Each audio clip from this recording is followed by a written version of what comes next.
Hello and Assalamu alaikum dear students. Once again, welcome to all of you. आज का जो हमारा topic है वो बड़ा ही इजी और मुश्किल है at a time. That is about the letter writing. I am 200% sure ये वीडियो देखने से पहले आपने यूट्यूब पे काफ़ी सारी वीडियोस पहले देखी होंगी और आप मुतमईन नहीं हुए होंगे, क्योंकि मैंने भी देखी थी. आई जस्ट वॉच देम कि उसमें इशू क्या आ रहा है और मुझे इतने मैसेजेस क्यों आ रहे हैं कि लेटर राइटिंग पे कोई वीडियो बनाए. जब मैंने वो वीडियोस देखी, उनका जब मैंने एनालिसिस किया, आई फाउंड कि वो क्या बता रहे, all of their time is spent on formal writing, letter writing informal हो गया, उस आपने ऐसे करना और वैसे करना है. कोई सॉलिड चीज़ नहीं मिल रही थी. वो बताती ये एड्रेस है और वो एड्रेस और ये बॉडी और ख़त्म. तो मैंने सोचा कि क्यों ना मैं कुछ अलग सा कर लूँ. अलग पे मैंने किया कि एग्जैक्टली पूरा लेटर लिखा.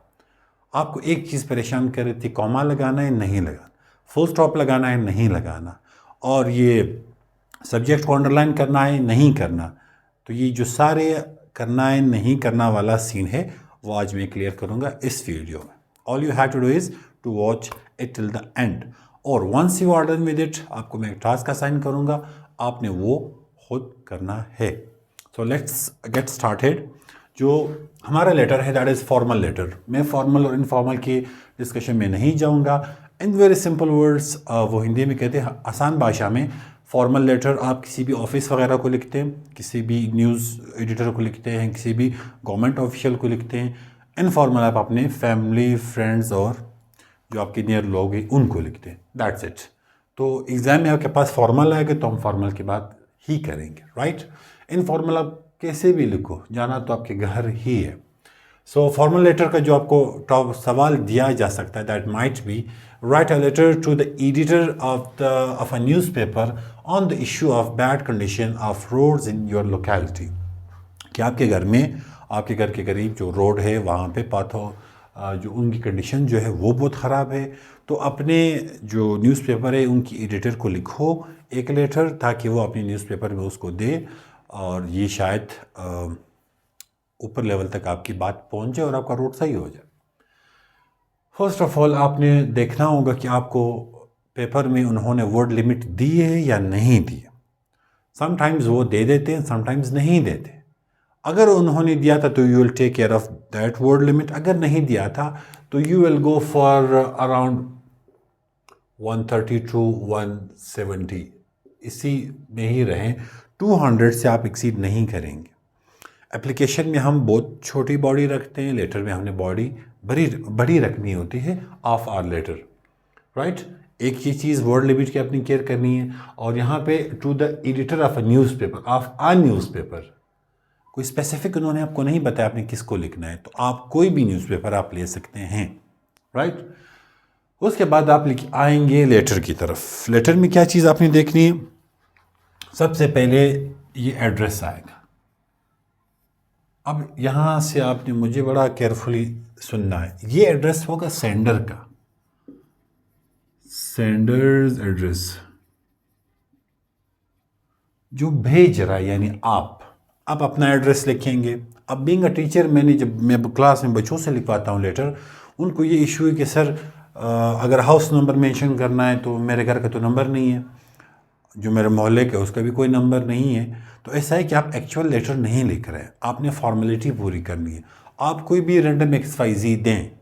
तो मैंने क्या किया, हाउस 10 लिखा. ये सारा मैंने फर्जी लिखा है, हाउस 10 कॉमा. बच्चे कॉमा में कंफ्यूज होते हैं कि ये कॉमा लगाना है कि नहीं लगाना. तो ऐसा है कि आप इस हाउस को इस एवेन्यू से अलग कर रहे हैं, तो अलग करने के लिए आपने कॉमा लगाना है. तो हाउस 10 कॉमा, सुबहान एवेन्यू, फिर एवेन्यू, फिर कॉमा आप लगाएंगे. इस कॉमा को आप अलग कर रहे हैं मेन समंगली रोड. जो कोयटा वाले हैं उनको पता है. तो मेन समंगली रोड मैंने पूरा लिखा, रोड के बाद कॉमा लगा कि मैंने कोयटा लिखा है, और कोयटा के बाद बलूचिस्तान, और फिर फुल स्टॉप. अब अगर आपको मैं ये दूं, आप एग्जैक्टली इस लोकेशन पे पहुंच जाएंगे. तो आपका जो एड्रेस है वो ऐसे होना चाहिए.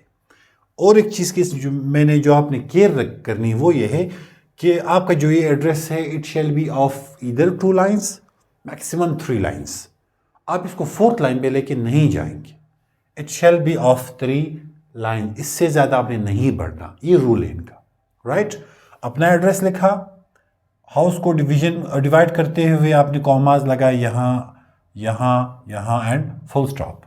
अगर आपके पास टाइम है आप इसको समझ सकते हैं, फाइन, अदरवाइज को रटा लगाओ, यही एड्रेस लिखो and you will get good grades. और एक चीज़ और, बच्चा क्या करता है, बच्चा feels most of the times कि ये लेटर तो आसान है, हम लिख लेंगे। When he takes it for granted, फिर जो आपका पेपर चेकर है वो भी आपको फॉर ग्रांटेड लेगा, राइट। तो आपने इसको ज़रा लेना है सही से। उसके बाद आएगा आपके पास डेट। डेट में किस चीज़ की केयर करनी है, look I have left this place blank, यानी एक लाइन छोड़ के आप लिखेंगे डेट। और डेट जो आपने लिखनी है वो ऐसी नहीं लिखनी, लाइक दिस इज 7 दिसंबर, आप लिखें 7/12/25, नहीं, ये आपने नहीं लिखना। आप लिखेंगे 7 दिसंबर 2025, एक लाइन छोड़ के आपने डेट लिखा, फिर एक लाइन छोड़ के फिर आप लिखेंगे ये वाला एड्रेस, इसको कहा जाता है रिसीवर्स एड्रेस है।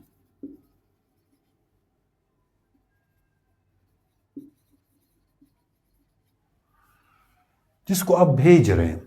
अब मैंने क्या किया, मुझसे कहा कि एडिटर को लिखो, तो मैंने लिख लिया द एडिटर। नाम तो आपको पता नहीं कि क्या है, नामों का है, कहाँ का एडिटर है, कॉमा एक्सप्रेस न्यूज़। आप यंग लिखो, डाउन लिखो, और जो भी आपके पास न्यूज़पेपर हैं, एक्सप्रेस न्यूज़, फिर कॉमा जिना रोड कोयटा, फुल स्टॉप। अब आप कहेंगे कि मुझे तो ऑफिस का पता नहीं कि ऑफिस कहाँ पे है, तो वो आपका मसला नहीं है, वो आपसे सिर्फ पैटर्न चाह रहे हैं कि आप सही पैटर्न लिख पा रहे हो या नहीं। तो कराची में कोई भी उसका ले लो, रोड का नाम, वहाँ पे उसका लिख लो, तो मैंने यहाँ पे जिना रोड कोयटा लिख दिया और फुल स्टॉप लगा दिया। The editor, express news, Jinnah road Quetta, ये उनका एड्रेस। अब ये लेटर सीधा हुआ उसी बंदे के पास ही पहुँचेगा। आपका एड्रेस हुआ, डेट हुआ और रिसीवर का एड्रेस हुआ। अब आते हैं सब्जेक्ट की तरफ। सब्जेक्ट बड़ा इंपॉर्टेंट चीज़ है, इसमें कुछ बच्चे नहीं लगा रहे। यूट्यूब पे जब मैंने सर्च किया, कुछ में सब्जेक्ट नहीं था और कुछ में ये कॉमाज और फुल स्टॉप नहीं लगे हुए थे, और वो तकरीबन इंडियन चैनल्स थे। और सबसे जो चैनल्स 4-5 साल पहले के थे, वहाँ पे जो ये वाला एड्रेस था वो इस साइड ऑफ द पेज आ रहा था। अब जो मॉडर्न टेक्निक है उसमें यहाँ पे नहीं आता, वहाँ पे आपने लेफ़्ट पे ही चलना है, सारी चीज़ें आपके लेफ़्ट पे ही आएंगी, राइट।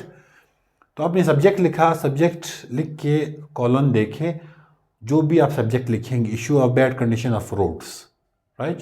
तो मैंने, टॉपिक हमारा क्या है, बैड कंडीशन ऑफ रोड्स, तो मैंने वो सब्जेक्ट लिख दिया।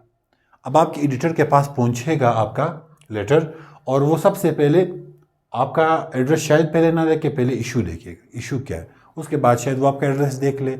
अगर उसको समझ आया तो वो फिर पूरा लेटर पढ़ेगा, अदरवाइज शायद ना पढ़े, राइट। तो इसको लिखने के बाद आप इसको अंडरलाइन करेंगे आपके एग्ज़ाम में। और कुछ बच्चे ये करते हैं कि वो इसको पूरा ब्लू से इसको ब्लैक से कर लेते हैं, ब्लैक से नहीं करना, आप इसको ब्लू से लिख के ही इसको अंडरलाइन करेंगे। यहाँ तक सही है। उसके बाद आते हैं सैल्यूटेशंस पे। ये जो आप रिस्पेक्टेड सर वगैरह ये चीज़ें लिखते हैं, इसको कहा जाता है सैल्यूटेशंस।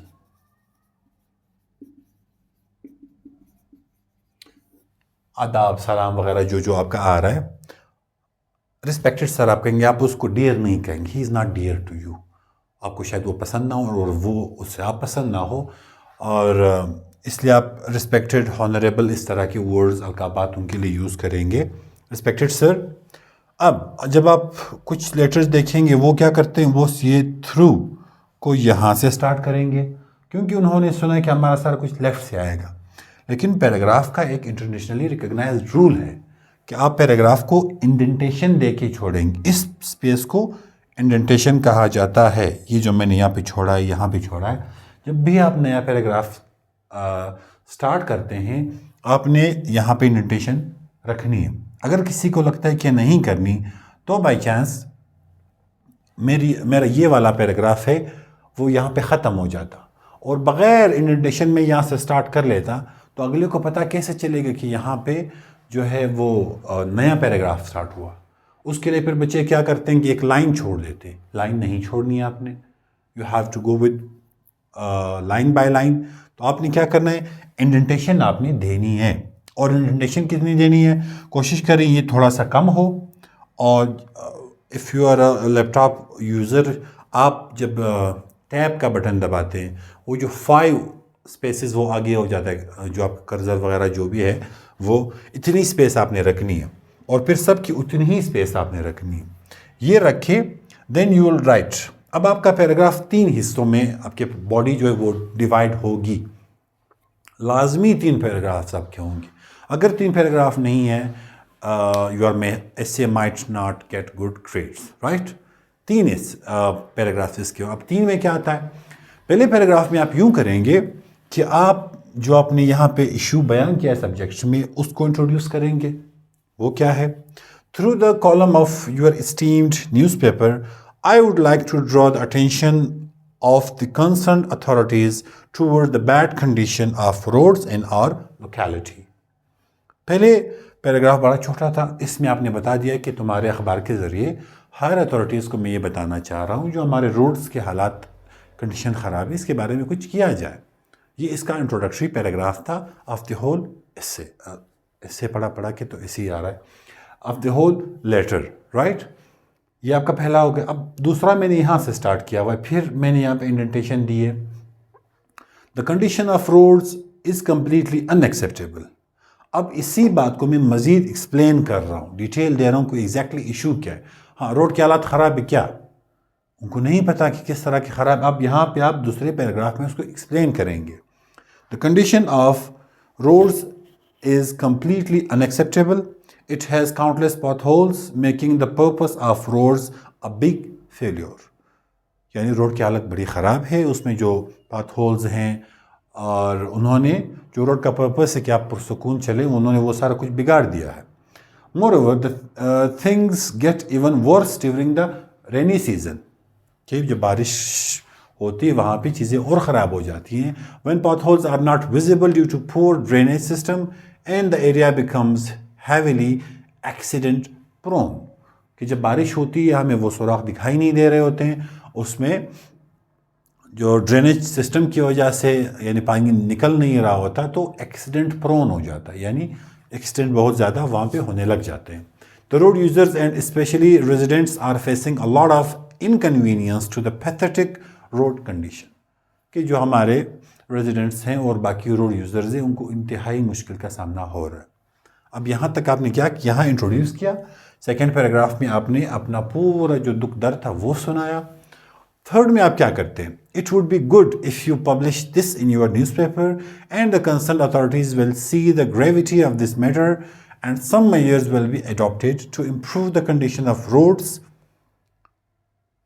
रोड्स। यानी आपने उसको कहा कि आपकी बड़ी मेहरबानी होगी अगर आप ये मेरा पैगाम उन तक पहुँचा दें, शायद वो इसके बारे में सोचे। I hope that you consider the request of the residents of this area and take proper action। ये आपका एक ही पैराग्राफ है, इसमें आपने थैंक यू भी उसको कहा और आखिरी कंक्लूडिंग रिमार्क्स भी दिए आपने, और फिर एक लाइन छोड़ के, अगेन यहाँ पे एक लाइन हम छोड़ेंगे, एक लाइन छोड़ के आप लिखेंगे योर सिंसेरली। और मेरी जान, एक चीज़ की आपने केयर करनी है, मैं यकीन करें मैं इतना थक गया हूँ बच्चों को बताते बताते कि जो यूर्स मैंने लिखा है YOURS, मेरे शाहीन बच्चे क्या करते हैं, वो एपोस्ट्रॉफी लगा लेते हैं। एपोस्ट्रॉफी लगा लेते हैं कि सर यूर मतलब यू और यूर्स मतलब आपका। फिर एग्जांपल लेते हैं, लेट्स सपोज सालार्स बुक, राइट, तो वो कह रहे सर सालार की किताब, तो यहाँ पे यूअर्स मीन्स यूअर्स सिंसेरली, यानी आपका मुखलिस या जो भी है। तो यहाँ पे आपने एपोस्ट्रॉफी बिल्कुल नहीं लगानी, ये जहन में रखो, ये बिल्कुल आपका YOURS, यूअर्स मीन आपका ही है, राइट। ये गलती आपने बिल्कुल नहीं करनी, इधर you are writing an application और लेटर। आपने ये लिख लिया एक लाइन छोड़ के यूअर्स सिंसेरली, और फिर अपना नाम लिख लेना है। मैंने नजीब काकड़ लिखा, ये ऑप्शनल है, आप अपना सिग्नेचर कर रहे हो या नहीं कर रहे हो, दैट डजेंट मैटर। अगर आप कर लो इट्स फाइन, ना कर लो भी कोई इशू नहीं, और यहाँ पे आपका एप्लीकेशन ख़त्म हो जाता है, सॉरी लेटर। वंस अगेन एक रिकैप मैं आपको दूं, ये आपका सेंडर का एड्रेस होगा, एक लाइन छोड़ के आप डेट लिखेंगे, यहाँ पे आप रिसीवर का एड्रेस लिखेंगे, कॉमास आपके जहन में है। सब्जेक्ट के बाद उसको आप अंडरलाइन करेंगे, फिर सैल्यूटेशन पे आप आएंगे, first second and third paragraph. First में आप इंट्रोड्यूस करेंगे टॉपिक को, सेकंड में मज़ीद डिटेल देंगे, थर्ड में आप कंक्लूड करेंगे और यूअर्स सिंसियरली। अब भी अगर आपको कोई इशू है तो लेट मी नो, कोई भी इशू है। और तब तक के लिए फ़िलहाल अल्लाह हाफ़िज़, आई विल सी यू इंशाल्लाह इन द नेक्स्ट वीडियो।